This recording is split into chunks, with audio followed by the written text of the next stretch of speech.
circle, and we have to find good lifts, and we have to select, well, to take the quick thermals on the ridge, or rather to climb high and then take the second system. I have two plans, and I will decide in the air which of the two ones I will actually choose.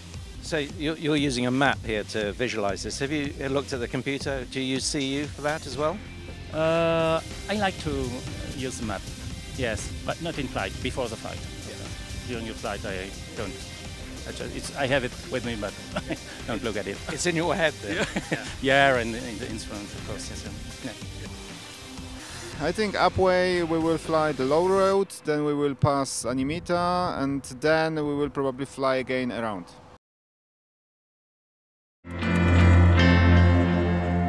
A great, good, clean start today. Yes, everybody got away, but they had plenty of time before the start to prepare for this. Yeah, actually coming down for the start was a big problem for them. So some of them actually ended up a little bit behind. Yeah, I think that it's quite difficult to get the start right when you're descending 1,500 meters to start. But it's very nice to see that everybody was very orderly and went through the start nicely. And the first leg, pretty much everybody went off in the same direction and all climbed together at the first point.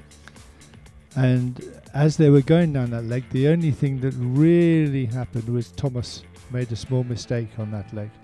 And we'll see what happens as he comes along. All the guys together in the first thermal. Thomas decided to go high and right, got plenty of altitude but didn't climb fast enough and ended up a long way behind. And even though he got a good altitude, he was never going to catch up. He needed something really special to happen to catch up. Yeah. And unfortunately, it didn't happen for him. Just wasn't his day.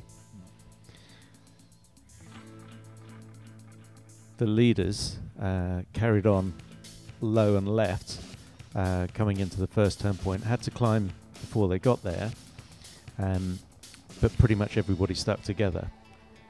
That's right, except that Sebastian pushed on and Mario, and it looked for a moment like they were going to have a problem, but the other guys climbed up really high to go direct to the turn.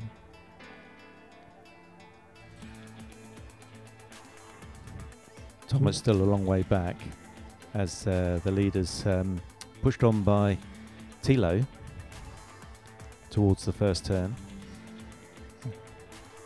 And we saw there's a little bit of a break-up now as quite a few, including Didier and Papalima, stayed behind and climbed while Sebastian went onto the turn.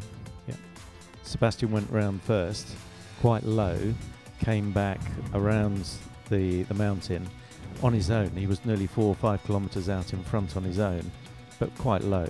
And he did a good job. He found a really good climb, but unfortunately for Sebastian, the other guys came in on top of him in the thermal. And then they were back together again, heading towards the turn at Saladillo. And this is probably where the key point in the race occurred, where there was a choice to make, whether to go straight on left or cut right. And one group went right, and certainly one lot went left.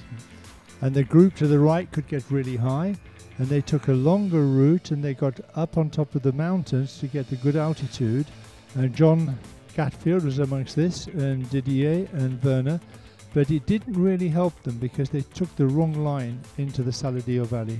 And the group that went left, including Sebastian Carver, Sebastian Nagel, Werner Arman and Didier, actually got a better route.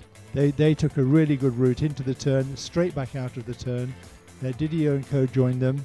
Unfortunately, Didier's strategy didn't work, and these guys got away from them, and then it was final glide. Sebastian leading out in front, but he just made a minor mistake, went a little bit left, and that allowed Sebastian Nagel to cut in front of him, along with Mario Kissling, through the final turn down towards the finish. A very cat and mouse final glide, very exciting. Unfortunately, Mario managed to dip just below the minimum altitude and got a penalty which put Sebastian in second place. But a fantastic and really close finish. And the other guys, they were history at this because the final glide was so beautifully executed by Mario and the two Sebastians. So congratulations, Sebastian. 2 races, 2 wins. What was your flight like today? It was an awesome flight. At the beginning it was a little bit tricky. I think we started at the thermal starting. But then on the end, before the start line opened, I was on 4,700 meters. So it was really relaxed. You have a look around about Santiago because the moisture is gone then yesterday. And yeah, the start was all together. It was normal to go to the Valle Muerte. There on this point I want to be on the highest at the thermal, so that's why I am not so fast on the ridges, only to check what the other will do. Yeah, then the first turn point I did a mistake. I was not high enough normally to get to above the pass. I was also behind, and then I was thinking I have to do my own. Don't follow them. If you follow, you're dead. So, and I was not so racing. They was always flying 200 km/h. I was only 180. Check the ridges and everything, and I climbed very well with the Rantis. So in one thermal, I can catch also Mario and Sebastian Cava, and then we can pass through the pass to the last turn point in 8,800 meters. And afterwards, it was all racing to look that you are not flying faster than Fauni. So, it was amazing. Very exciting to watch. Yeah, I change normally then the variometer to netto, and then you see where there are the energy lines, and I hope every time to see my butterfly that I can get meter per meter, and then I can go faster. Excellent. Congratulations again on your win.